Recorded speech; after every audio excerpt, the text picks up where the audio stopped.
اعوذ باللہ من الشیطان اللعین الرجیم بسم اللہ الرحمن الرحیم الحمد لأہلہ والصلاة علی اہلہا اما بعد محترم ناظرین السلام علیکم ورحمۃ اللہ۔ ہم پروردگار عالم کا لاکھ لاکھ شکر ادا کر رہے ہیں کہ اس نے ہمیں اپنے اس مبارک مہینے میں ہمیں اپنا مہمان بنایا۔ آیت اللہ دستگیب شیرازی شہید محراب فرماتے ہیں کہ ہم ماہ مبارک رمضان کی فضیلت کو درک نہیں کر سکتے، ہم اس کے فضائل کو بیان نہیں کر سکتے۔ ہمیں چاہیے کہ بس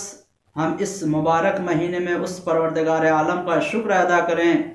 کہ اس نے ہمیں موت نہیں دی، اور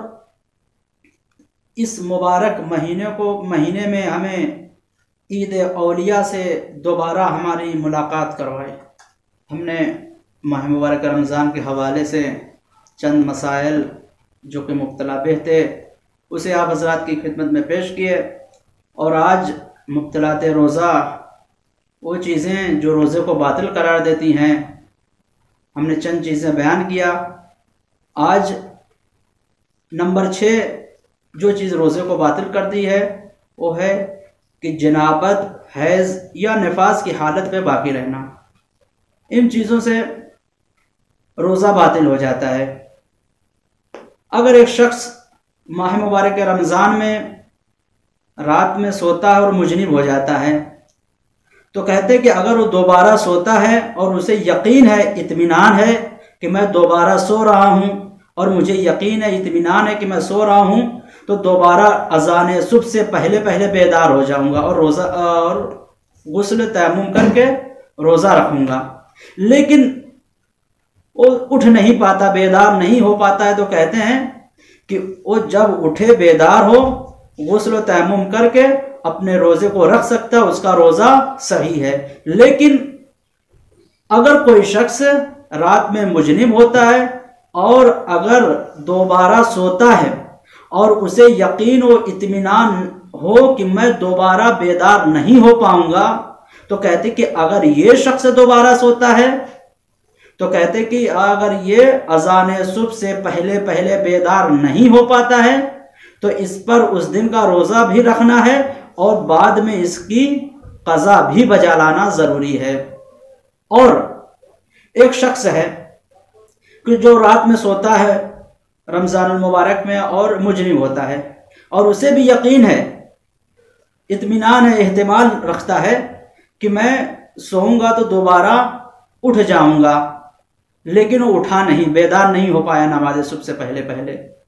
یا وہ نماز صبح سے پہلے بیدار ہو جاتا ہے اور وہ غسل کرنے میں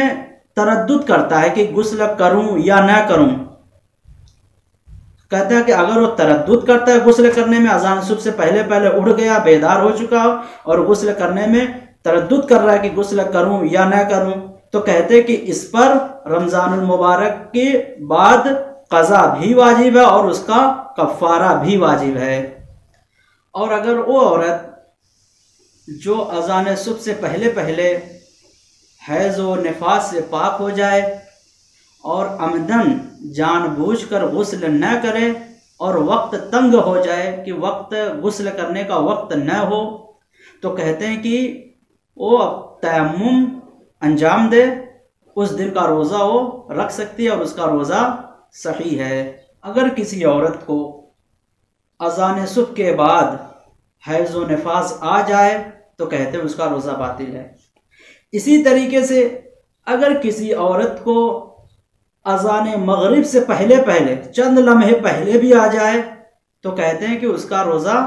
باطل ہے۔ اگر کسی شخص پر غسل مس میت واجب ہے تو کہتے کہ وہ بغیر غسل مس میت کیے ہوئے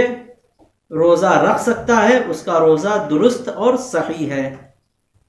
والسلام علیکم ورحمۃ اللہ وبرکاتہ۔